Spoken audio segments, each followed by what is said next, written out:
മോഹൻലാൽ ആരാധകർ തിയേറ്ററിൽ ആഘോഷമാക്കി മാറ്റിയ നരസിംഹം പോലെ തന്നെ കാത്തിരുന്ന ഷാജി കൈലാസ് ചിത്രമായിരുന്നു താണ്ഡവം. ആറാം തമ്പുരാൻ മുതൽ റെഡ് ചില്ലീസ് വരെയുള്ള എത്രയോ ചിത്രങ്ങൾ മോഹൻലാൽ ഷാജി കൈലാസ് കൂട്ടുകെട്ടിൽ പിറന്നിട്ടുണ്ടെങ്കിലും ഈ ചിത്രത്തിന് പ്രതീക്ഷിച്ച വിജയം കൈവരിക്കാനായില്ല.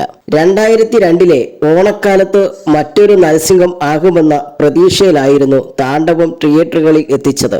എന്നാൽ കാശിനാഥൻ എന്ന മോഹൻലാൽ കഥാപാത്രത്തെ പ്രേക്ഷകർ കൈവിട്ടു.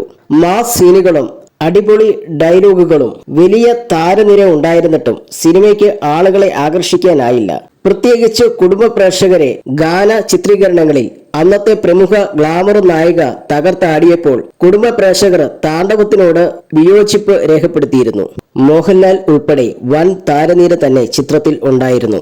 ജഗതി, സായ്കുമാർ, നെടുമുടി വേണു, ക്യാപ്റ്റൻ രാജു, ജഗദീഷ്, മണിയമ്പിള്ള രാജു, മനോജ് കെ ജയൻ തുടങ്ങിയ വൻ താരനിര തന്നെ ചിത്രത്തിൽ ഉണ്ടായിരുന്നു.